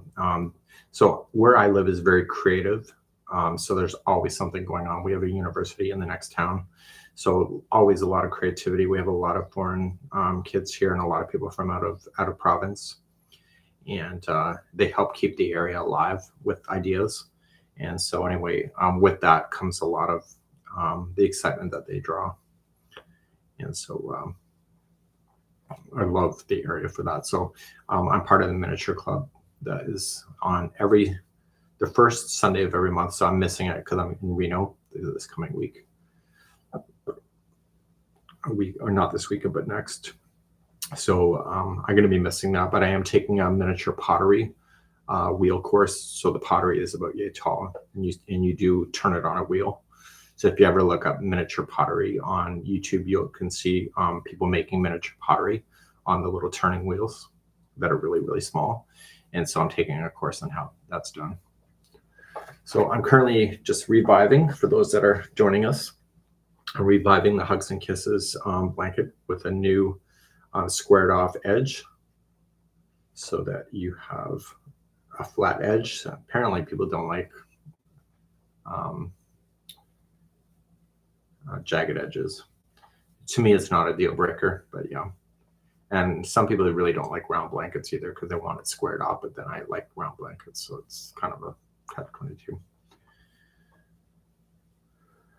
So I've used a smaller than normal crochet hook, a 4.5 millimeter size US 7. And because of that, the stitches are a bit tighter. People, I think, like that better in a baby blanket, so that's what I decided to do.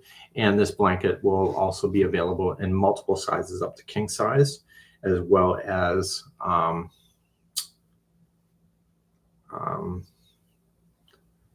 many different sizes, and then yarn. So I figured it out for that blanket with a 10 millimeter size NP crochet hook, and just with the regular size crochet hook. And I did all the math for all the different sizes so that people don't need to email me what the chain counts are to start. So I made 3 star shines for my, no, this one's not the star shine, but it kind of looks like it, right? Yeah. How do you figure out how to make a flat edge from a jagged edge? So on my computer screen that you cannot see is that I figured it out. I kind of draw it, and then I take it, and then I draw it. And then I keep, and then I test it, and then if it's not working, then I retest again. I redraw something new, and I retest. But I have enough experience that I can pretty much almost get it the first time, but sometimes it's twice or 3 times, depending on how complicated it is. But I think it's just experience, to be honest with you.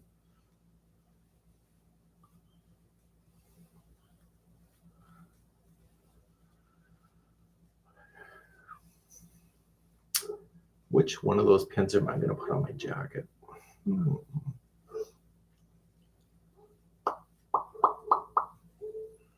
Hard call.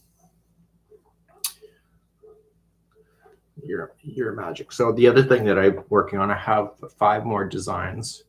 I actually bought Kivet yarn with the muskox, and I bought merino yarn while I was in Alaska, and I designed new hats using a 3.5mm size E crochet hook, a really small hook. And it was the first time I'd ever made a hat with that thin of yarn. And so anyway, I came up with 4 designs, maybe 5. I had a really long flight coming home because my planes got canceled on me because my connections were misaligning. You know what pin you want to put on it. Yeah, do it with one hand, Michael.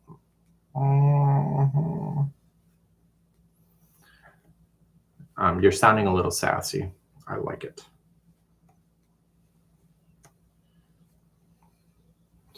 Michael, we should almost do another crochet retreat. Dirty boy crochet.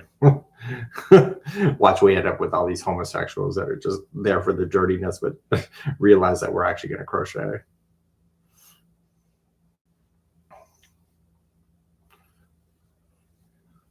That could actually, and actually, Karen came up with an idea that I'm obsessed with, and I got them on my desk too. We thought about doing a crochet event calling Crochet and Crocs, where we just like literally get together and we wear Crocs and we crochet and we have some fun. So anyway, so the McDonald's Crocs kind of got us in line with that. So I think that might be fun. That might be a crochet cruise thing. And Jenny says it would be totally serve you right for calling it that too. What is the best ergonomic hooks on the market? Mine are just generic crochet hooks from Amazon. I find those the best. And you can get a whole kit for like $15 or something. Yeah. So crocheting with one hand leaves the other for more fun things. That's a sin. Sue, you're totally going down the rabbit hole so hard. I'll see you there in a few minutes.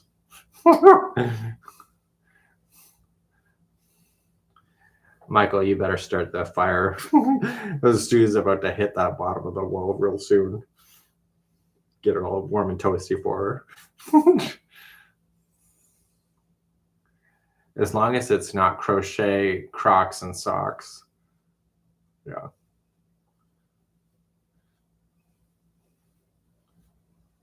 How about an event, Bad Boys Do It with one hand, and have a complete male crochet event. We'd have to tell the boys to keep their hands on their own hooks. So Sue has been in the rabbit hole a long time. Me too. Me too. I'm surprised I haven't seen you in the hole. So should we do a Bad Boys Do It one hand event? So Gordon already wants to sign up. He doesn't even know the price. And then, boys, it'd be funny for dessert. We serve lady fingers. I don't even know why that's funny. That's funny to me. I don't know why. Hey, boys, let's pull out our lady fingers. Yeah. Yeah.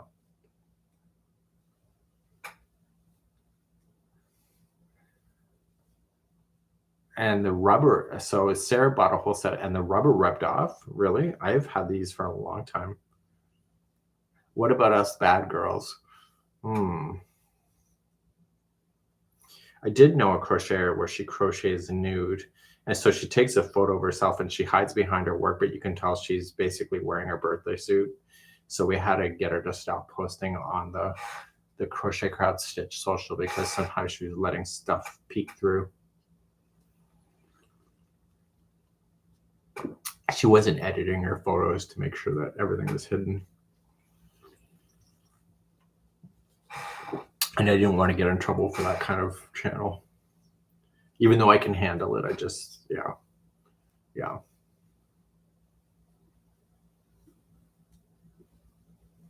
Okay, Gordon's got to say goodbye-bye. See, he's going to be dreaming of that when he's working later. Boys and their toys crochet event. That could be a thing,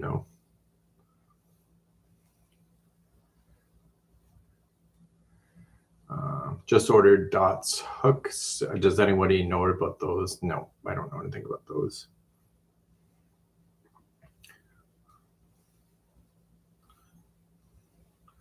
Michael Gordon's probably going to have a break.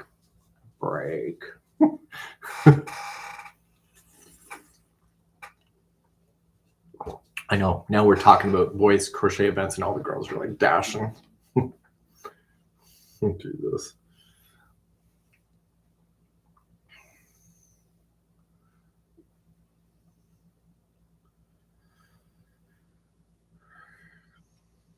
I'm on my last round of this blanket, and then I got to weave in all the tails and then donate it to charity. So most of my projects end up being donated to charity. This one I might send to a women's shelter. So we have, unfortunately, we have many around here, women's shelters. They're needed, but it's unfortunately they have to be needed. So I think this might be a good one for that. And I also donate to the Family Resource Center, which specializes on immigrants coming in to Canada that are starting from scratch. So I tend to donate for that too.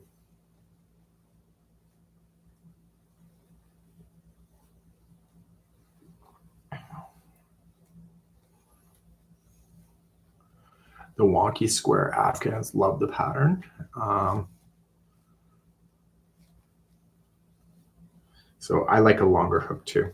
So my hooks are about a ½ inch longer than normal. And so they're on the outside of my hand and they don't dig into my hand. So some hooks that I like the look of it, and I'm just so disappointed that they're not long enough. Yeah. This boy needs a long hook because I crochet so much I don't want it giving me calluses. I'm sure there's a side joke in there somewhere.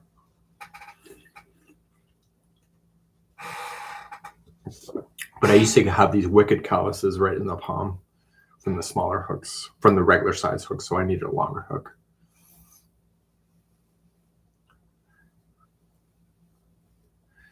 So don't hate on the short hooks, it's genetic.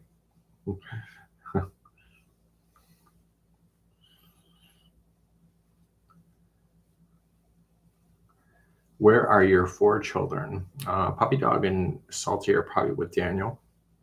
And Binky Boo and Puss Puss are probably upstairs in the upper level. Puss Puss is probably sleeping on my bed. And Binky Boo is probably lying on the couch where I sit. They don't stay together, those two. They don't like each other. I did the Christmas cookie thing, says Linda. And so I'm hoping to continue more of the crochet along. So I'm thinking about starting another crochet along. I just have to get there mentally, but it's going to be the empty chair at Christmas blanket. It's the sister of the Christmas cookies. Yeah. So have you started the new season of The Circle? Yes, I have. What are your thoughts, Lisa? Hashtag Circle Sisters. I'm not as excited about this season. I have to say it's a little disappointing, to say the least. I haven't been glued that when it finishes one that I have to know what's going on in the next one. So we're kind of spaced out the things. It's not like other seasons where like I have to see the next show to find out what's happening. The worst show that I'm not liking right now, and yet I've been watching it, is called The Anonymous. Have you seen that? That one, the editing sucks. They just stall for climax reasons, and not in a fun way, but just like, come on, let's just get this show going. So I find it's just ridiculous. So I haven't counted the number of seconds that they hold. The winner is, and then you sit there and you sit there and you sit there. I'm like, just spit it out.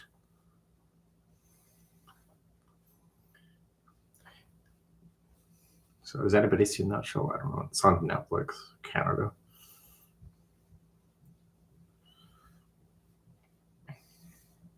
Or is it on Netflix? Oh, it's on Crave. It's on Crave, sorry.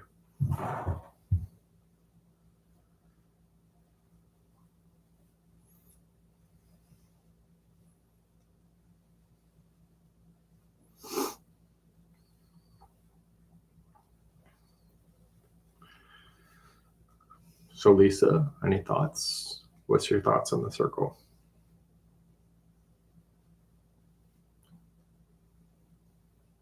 So you don't watch much TV. I only do in the evenings. Watching TV is like drinking a Coke before noon. I just don't like it. So I watch TV in the nighttime.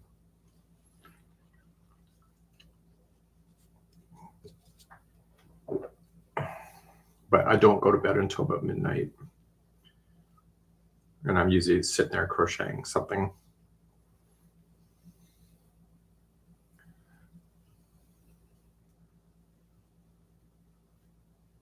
I like this little social. Sometimes it's boring crocheting all by yourself. Thank you.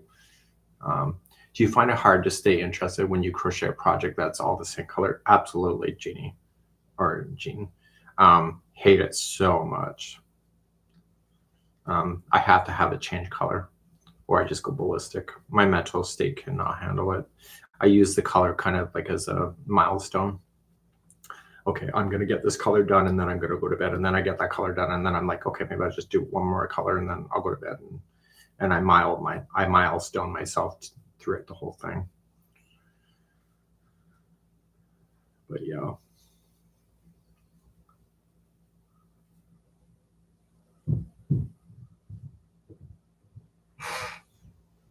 So you Tunisian crochet. So what attracts you, Michael, to the Tunisian? I understand Tunisian. It doesn't bring me joy. What is it about the Tunisian that gets you going? Can you hold your project up? Okay, I'm almost done my project. I'm just on my final border. It's going to be a new version of Hugs and Kisses with a flat edge.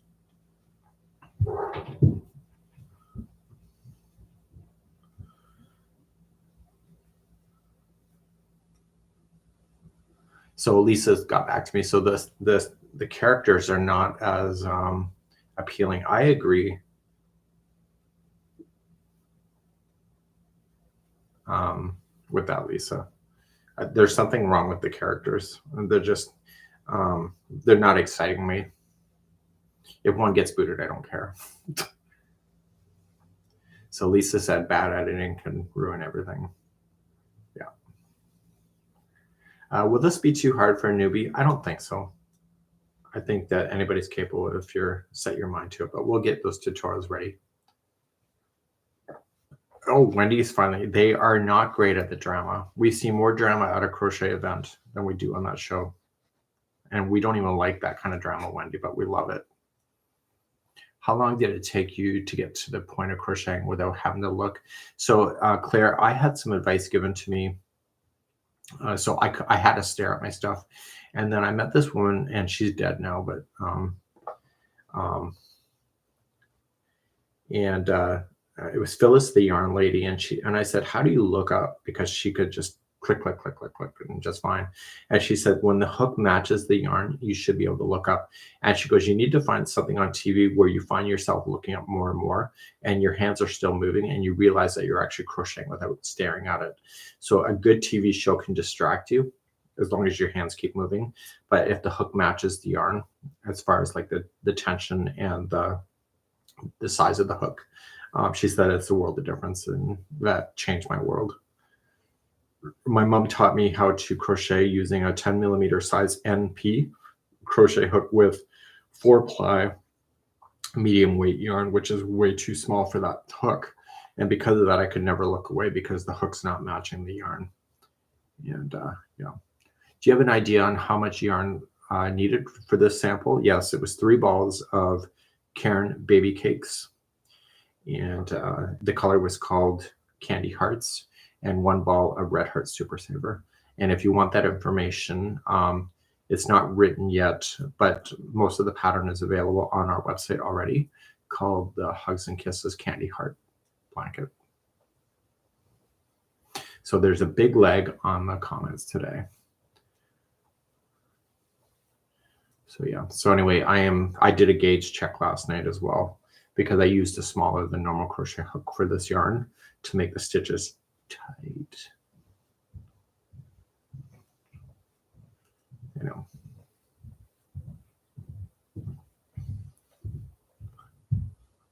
So for those joining us, Wendy is my better half for the social media. She runs our Facebook. And she answers questions on YouTube once in a while, and well, a lot of the while. And Daniel's summoning me.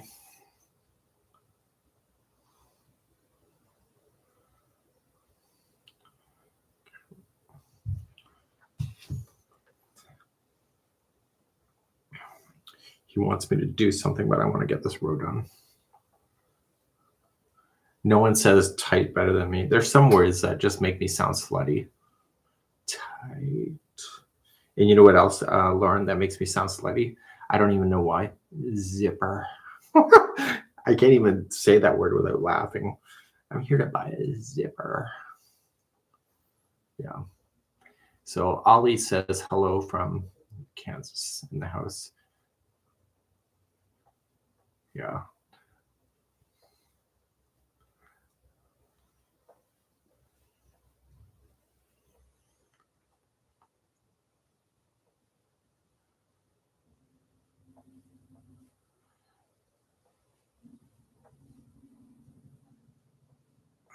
So yeah, so your 13-year-old comes out of you. So comes out of you. My 12-year-old self comes out, you know, sharing those dirty little stories in the park that you're not allowed to tell, but you giggle at every time, even though you heard it like a million times. So Coven 11 miniature.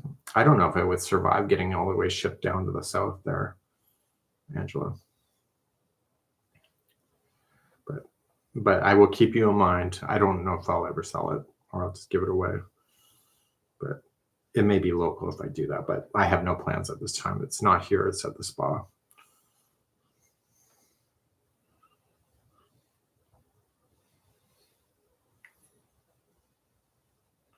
Yes, we also have Tunisian videos on the channel as well. We're going to be teaching Tunisian next week at the retreat as well. Anita's doing that. And so with our retreats, we don't tell people what they're working on in advance. And so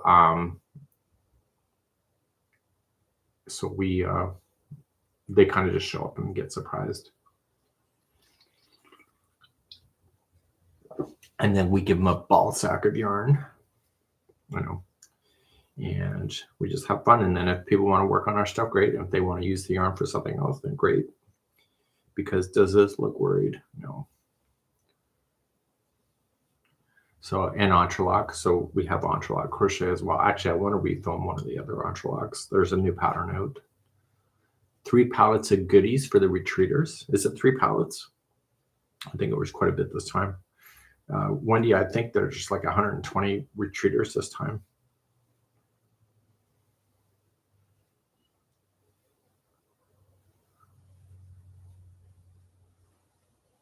$110. Well, I have enough stitch markers to choke an elephant.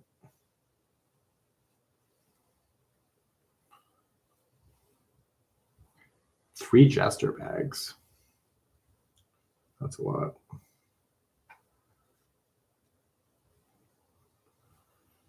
And I like the yarn that's made out of too. It's the Bernat Maker yarn. Love that yarn a lot.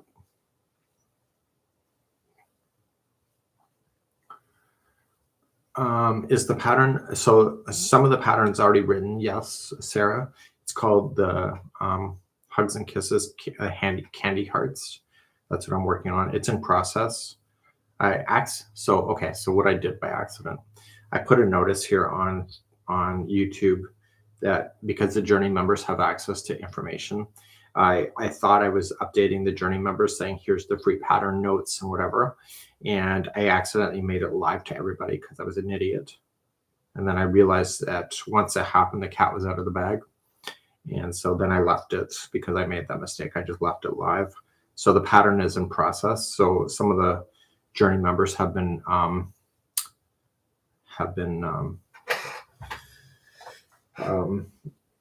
editing as well as my own testing team. So it's been good.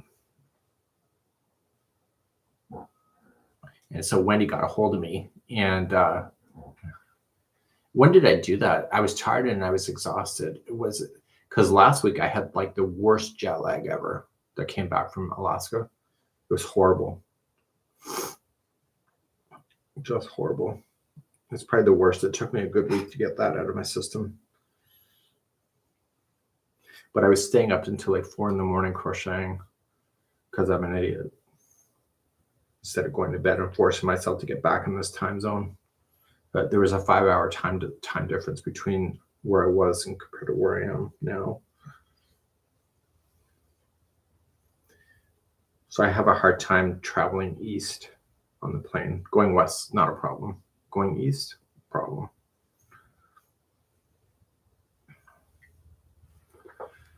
Okay. I have a half a side left. Daniel's going to have to wait. So I did that last Thursday, yes.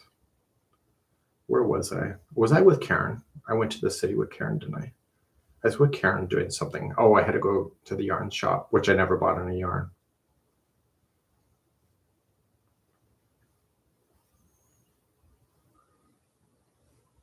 And I'm doing it again next week. Yeah. So Lauren, Karen said to me, says, you should just stay west. And therefore you're already adjusted. But then I would have to stay somewhere for that week. Yeah. So this here is the Karen baby cakes. The color is called Candy Hearts. The yarn changes on its own. So it's just a natural, long striping color yarn. And there's a total of 3 balls. So Lauren's teasing me with a guess room.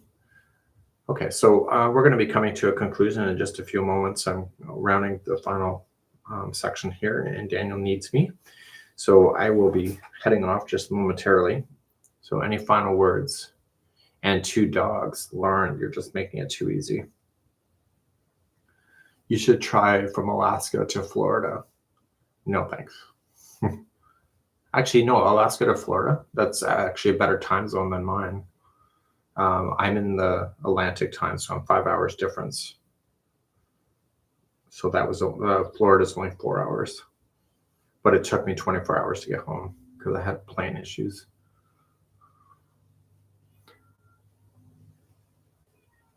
Okay.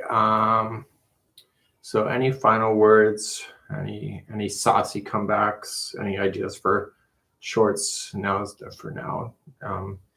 Speak now, forever hold your peace. The cat wants in. Shut up.